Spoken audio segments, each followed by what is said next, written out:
Don't you love me anymore? Todd Eckert's music is vintage Americana with retro style. 7 years old, I saw Elvis on TV, and I just decided then I was going to be a singer.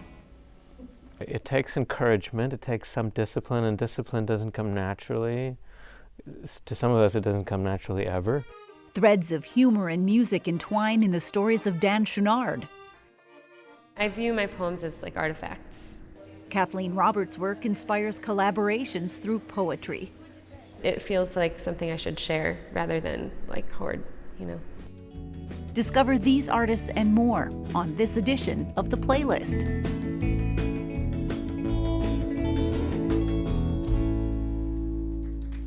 Funding for The Playlist is provided by the citizens of Minnesota through the Minnesota Arts and Cultural Heritage Fund.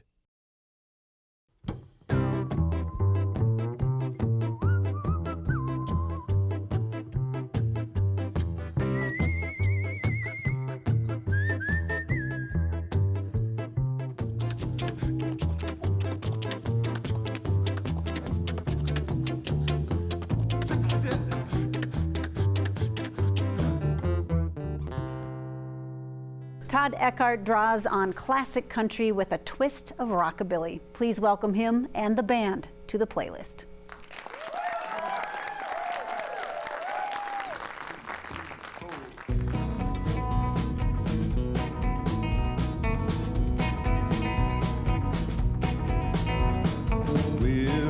Where are you when I need you? You left me on my own, I say we're through. Don't you love me anymore? You're not waiting at my door anymore. Yeah.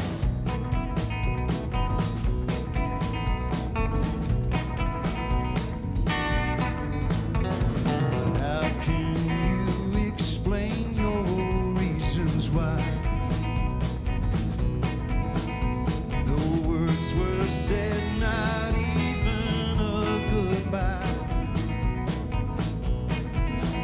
Don't you love me anymore?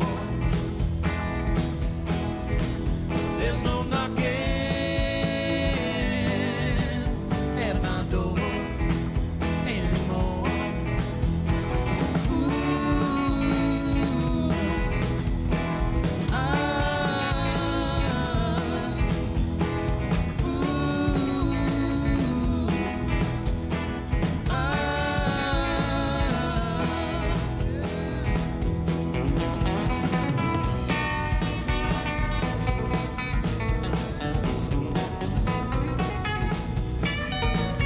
What can I do to make you understand? When I was young, I knew I was your man. Don't you love me anymore? You're not waiting at my door anymore, anymore, anymore, anymore.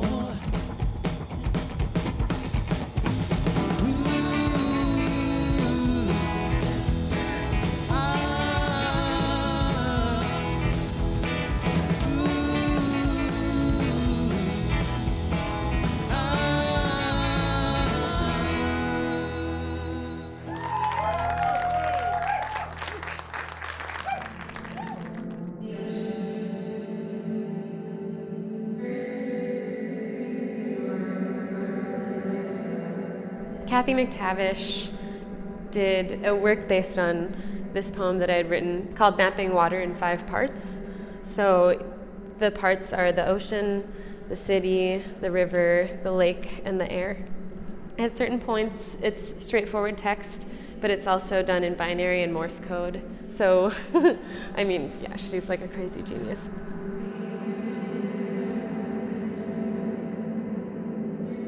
My name is Kathleen Roberts, and I'm a poet in Duluth, Minnesota.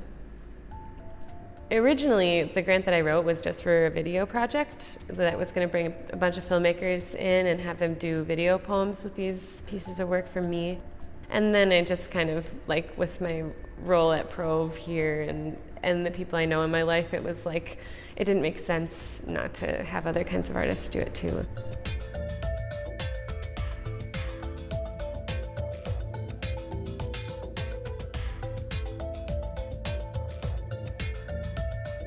It really doesn't have very much material from the text in there, but it still gets the feeling of it, which I think is really interesting. I mean, the piece is about a person that committed suicide by lighting themselves on fire in their car. She took this thing that I was saying and she understood it, and then she expressed it in a way that I'm not capable of doing. So I really love this piece. I think it's amazing. My work isn't precious to me. I care about making it, but once I've made it, I'll kind of sort of willing to send it out and let people do stuff with it.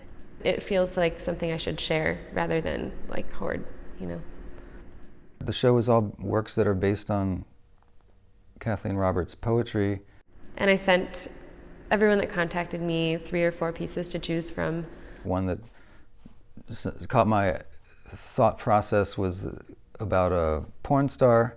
And I sort of projected the thoughts of the woman who was the lead actress in the video. But where her mind is, like, and her mind kind of disconnects from her body, and she's on this bed and she's thinking, what is the thread count on these sheets? Ugh. That was kind of funny and sad to me. So I have a lot of pieces of bungee cords and pieces of rubber, and these are pieces of the road, like torn out from the cracks. It's like a magnifying glass view of this really nasty looking sheet or something. I'm a history major, that's my background. So everything I approach, I sort of approach thinking about where it is in this big story. I don't know, I view my poems as like artifacts.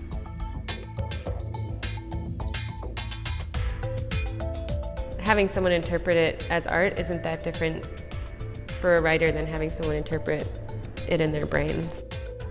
It was neat taking my ideas and sending them out to creative people, and they all came back with these different ways that I can think about my words now.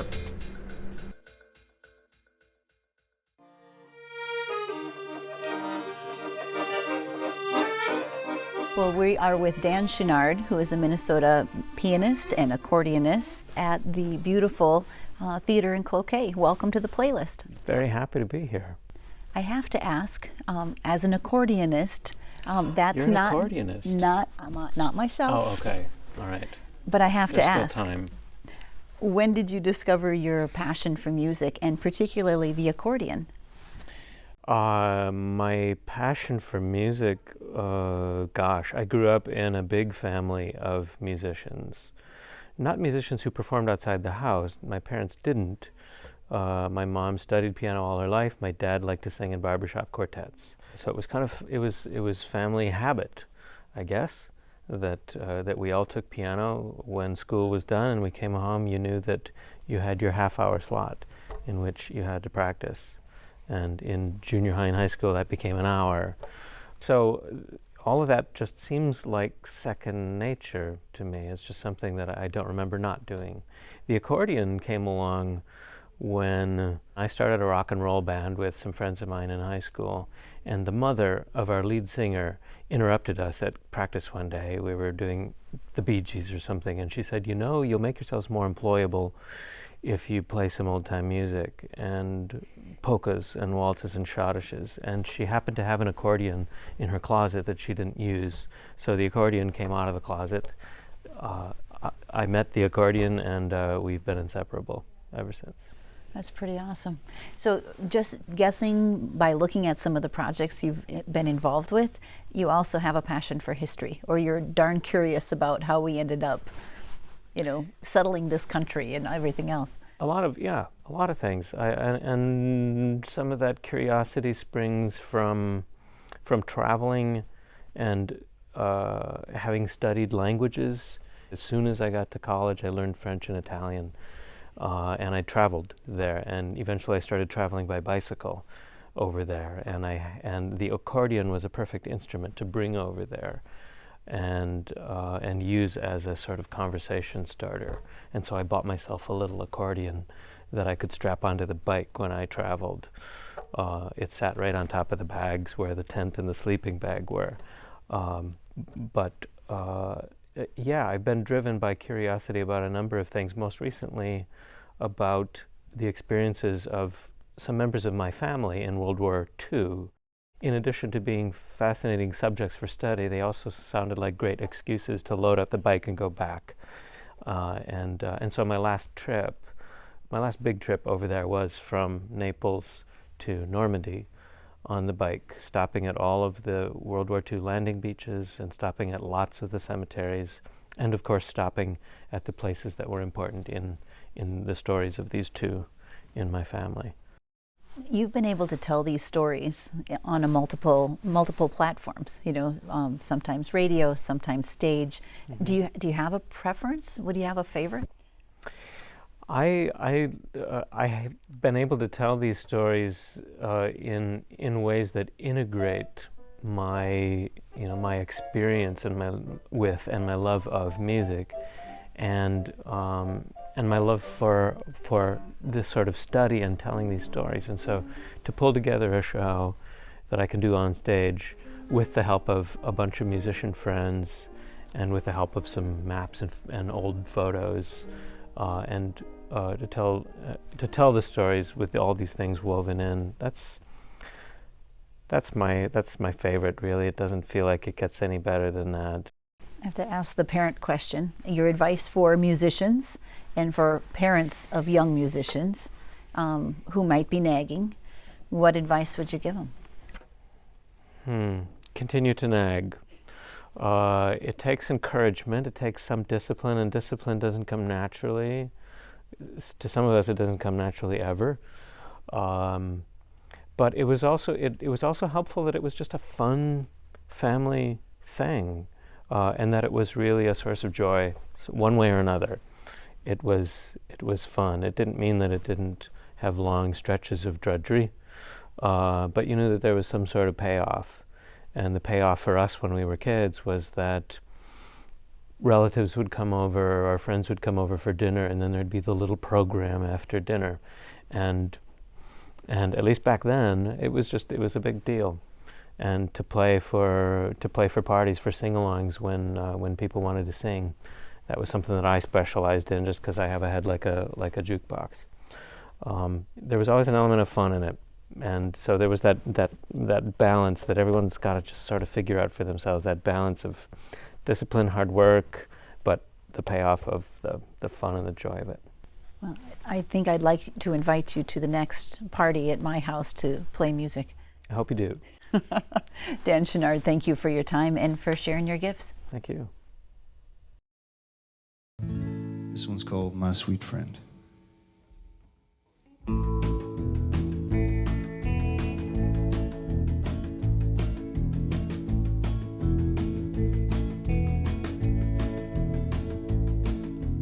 Outside my window, the snow is falling down once again, and outside my doorway I can still feel your breath through the wind. And since you've been gone, I have not been the same. Days feel like years, and the tears show all of the pain. I feel my sweet friend.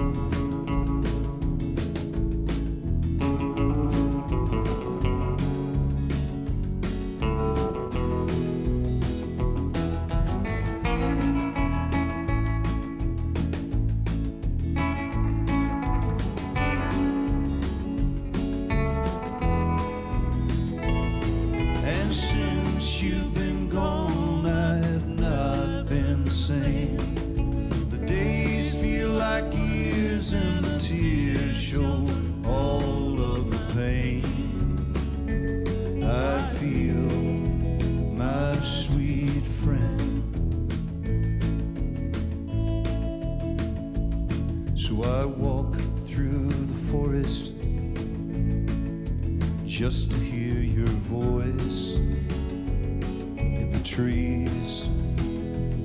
And I climbed up a mountain so I could touch your face in the sky. And I look to the east and I look to the west, and all through this life, darling, your love's the best love I've seen. My sweet friend. And I look to the east and I look to the west, and all through this life, darling, your love's the best love I've seen. My sweet friend.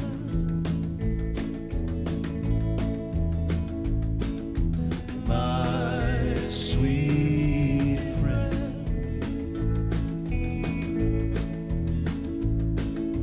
My sweet friend.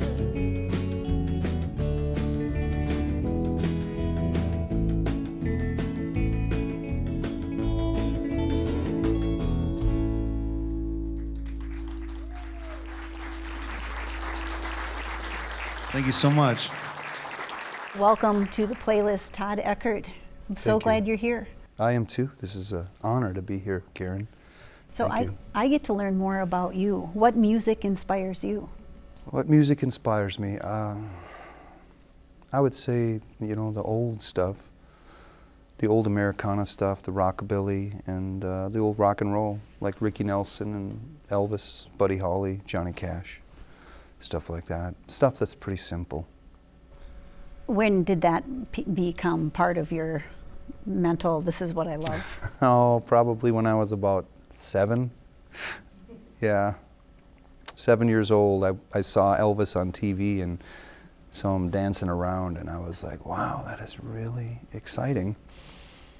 And I just decided then I was going to be a singer. I have a would you rather, and I know the answer now. I was going to ask you, would you rather go to dinner with Elvis or Elvis Costello? Why can't I have both? I mean, they're both unique. Wow, I don't know. That'd be a tough one. I'd have to say Elvis. You know, the Elvis Presley.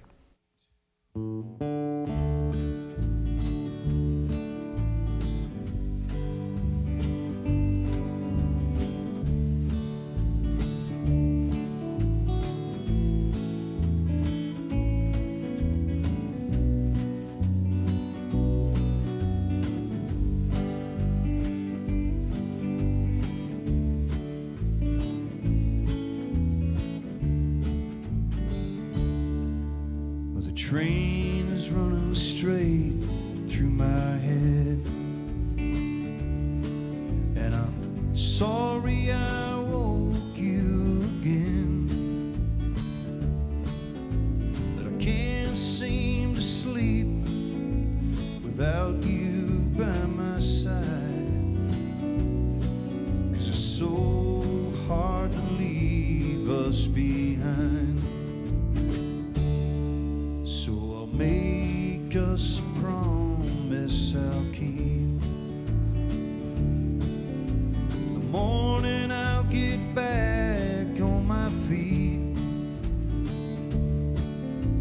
try to do my best, try to make things right, 'cause it's so hard to leave us behind.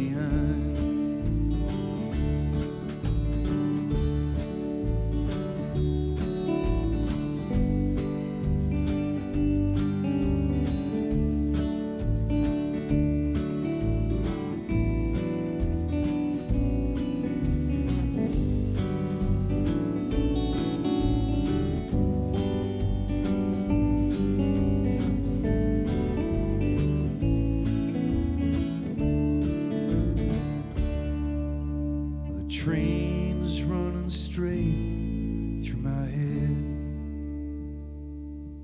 and I'm sorry I woke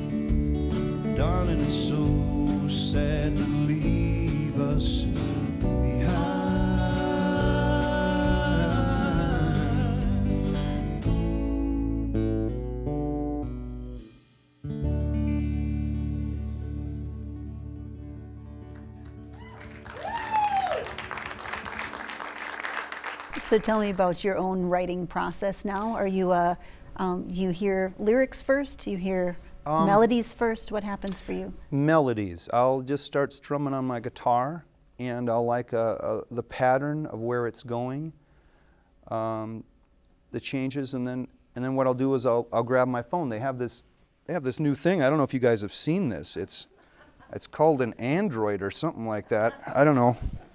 Real old school. But it's got this great little device on it. You can record, you know, instead of those little mini recorders. And so then I will, if I like something, like I like a melody that I'm singing, I'll record it quickly, and then I'll come back to it. And then I'll put it together. From there, all I need is a verse or a chorus or just a melody line, and I can kind of figure out how to write it from there, as far as intros, bridges, chorus, solos. It sounds awesome. Thank you. So tell me how we can keep up with any new releases, anything that's coming up. How do we find out about it? I've got a bunch of stuff that I'm going to record come up in the fall here. So hopefully we'll have something out by the end of the year. A full CD. Yes, you're finally going to get a full CD. Everybody asks me at my shows, you got a CD? And I've like done recordings, and they're just kind of half mixed, and they're not mastered or anything, but they're okay. But these people seem to dig it, so I sell them to them for, what is it, $25 a song? Is that what it is? So I'm making some money, you know, off this. So you're due. Yeah, exactly. I'm due. I got a whole bunch of new songs, and some of them have a different vibe than what I've been writing lately. So I think people are really going to dig it. So. All right. Todd Eckert, thank you so much for taking the time. Thank you so much for having me here. Yesterday I thought I saw you standing in the rain. I heard your name as you walked by. I never told you it's too late. I have myself to blame.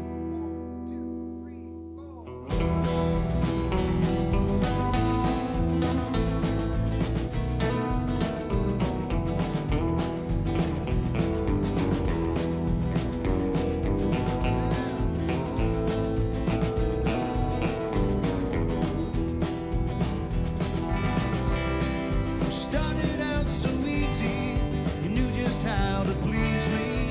It didn't seem that hard. Then I learned the lesson. I guess I was just guessing. Then it fell apart. All these tears that I have cried, they all know my name. All this love I have inside still waits for you in vain. Still waits for you in vain. Ha!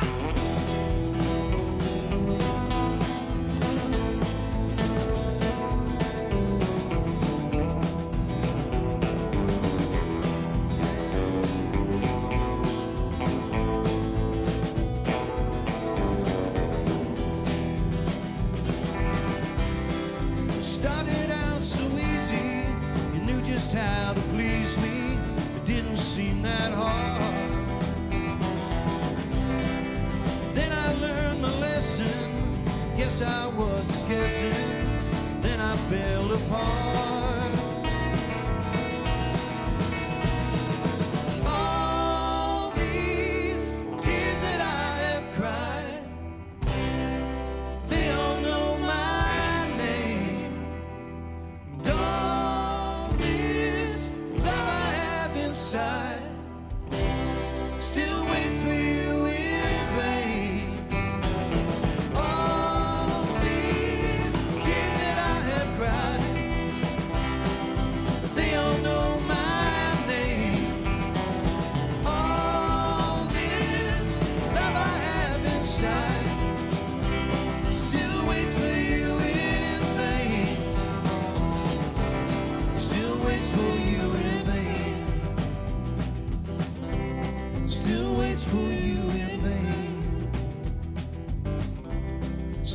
waits for you in vain. Still waits for you in vain.